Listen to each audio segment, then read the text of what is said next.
Bună ziua, dragii mei, și bine ați venit într-o nouă călătorie a gustului în jurul lumii cu Jamila Ștefan. De această dată vom pregăti împreună două rețete de pască europeană.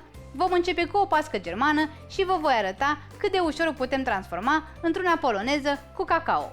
Ca ajutor vom avea robotul de bucătărie Tefal MasterChef Gourmet. Deci, haideți să începem! Ingrediente. Pentru crustă vom avea nevoie de 50 de grame de zahăr, 250 de grame de făină, 125 de grame de unt rece, o jumătate de linguriță de praf de copt, 50 de grame de iaurt, un ou și foarte puțină sare. Iar pentru umplutură vom avea nevoie de 150 de grame de zahăr, 750 de grame de brânză de vaci, 200 de grame de iaurt cu 10% grăsime, 5 ouă separate, 100 de grame de griș, o lingură de esență de vanilie, una de esență de lămâie și puțină sare. După cum v-am spus deja, vom pregăti pentru început pasca germană, așa că vom începe cu crusta. Pentru asta, voi folosi robotul de bucătărie Tefal MasterChef Gourmet. Acesta are 1100 de W, 6 viteze și este ideal pentru a pregăti orice preparat de patiserie. Are 3 accesorii de patiserie, cârligul pentru frământat aluaturi mai dure, cum este cel de pâine, de cozonac sau de pizza, telul flex, care este ideal pentru creme aerate sau albușuri de ou, și mixerul, cu care puteți prepara aluaturi pentru torturi și prăjituri și pe care îl voi folosi și eu la crustă. În bolul robotului voi pune pentru început făina, peste ea voi adăuga untul rece,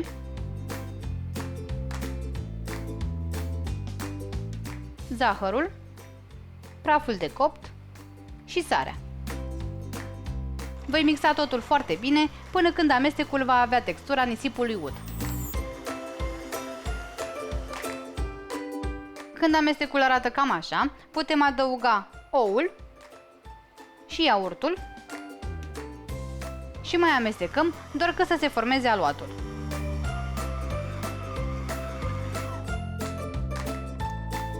Aluatul s-a format, așa că îl pot scoate din bol. Voi pune aluatul într-o tavă. Tava mea este detașabilă și are diametrul de 23 de centimetri. Voi începe să presez aluatul în tavă, astfel încât să acoper baza și pereții tăvii.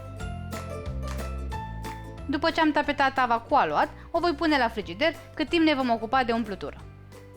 Pentru umplutură, voi bate pentru început albușurile spumătare, așa că voi folosi bolul din silicon, pe care îl voi pune în bolul meu din inox.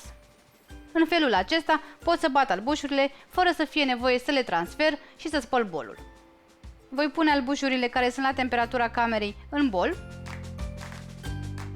voi adăuga sarea și le voi bate până când vor deveni spumătare.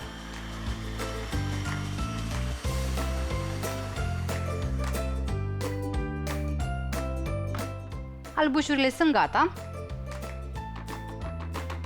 așa că voi scoate bolul din silicon și am un bol curat pe care îl pot folosi la restul cremei. Voi pune brânza de vaci în bol,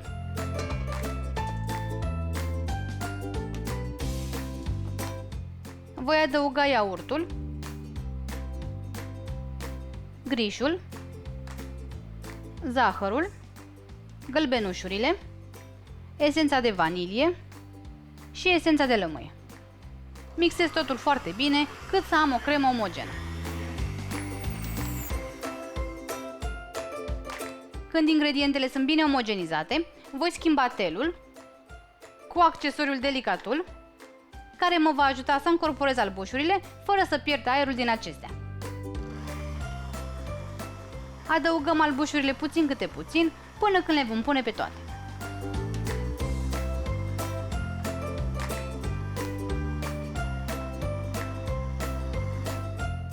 Umplutura este gata, așa că o putem pune peste crustă. Nivelez ușor și voi da pasca la cuptor în cuptorul preîncălzit la 150 de grade pentru aproximativ o oră și 20 de minute. Pasca germană s-a copt, nu vă faceți griji dacă se crapă deasupra, este un lucru normal, când se răcește pasca se va lăsa, iar aceste crăpături se vor diminua. Voi lăsa acum pasca să se răcească cât să ajungă la temperatura camerei, iar apoi o voi desface din tavă.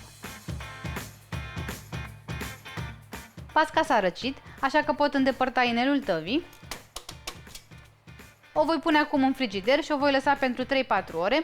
Între timp, ea se va mai lăsa puțin și în frigider.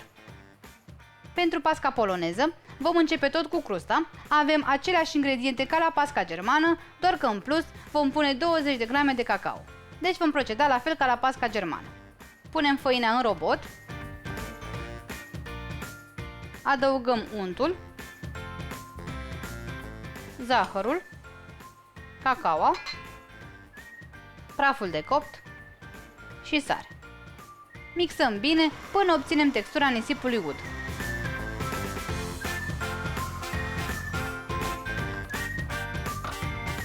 Adăugăm oul și iaurtul și amestecăm din nou cât să obținem un aluat. Aluatul e gata, așa că îl voi scoate din bol și îl voi împărți în 3 bucăți egale. Am împărțit aluatul în 3 bucăți egale, pe 2 dintre ele le-am învelit în folie de plastic și le voi pune la congelator, iar pe cea de-a 3-a bucată am întins-o ca pe un șnur pentru a-mi fi mai ușor să tapetez cu ea marginile unei tăvi. După ce am întins aluatul uniform pe pereții tăvii, voi pune tava la frigider până când se va întări și aluatul pe care l-am pus în congelator. Între timp, ne vom ocupa și de umplutură și vom proceda exact ca la pasca germană.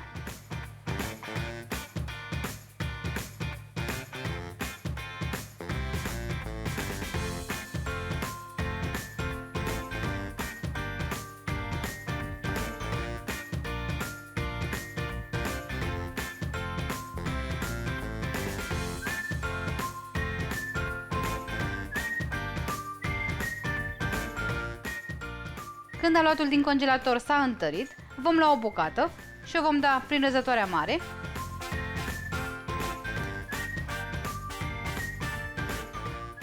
Cu acest aluat răzuit, voi tapeta baza tăvii cât mai uniform cu putință.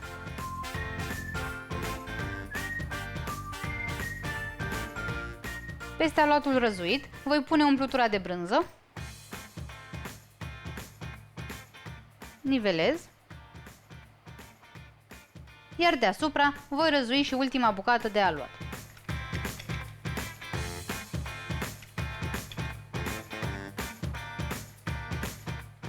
Voi da și această pască la cuptor, în cuptorul preîncălzit la 150 de grade, tot pentru o oră și 20 de minute. Pasca poloneză este și ea gata, așa că voi lăsa să se răcească complet înainte de a o scoate din tavă. Ca la pasca germană, și aceasta crește destul de mult în cuptor, însă când se va răci, se va lăsa.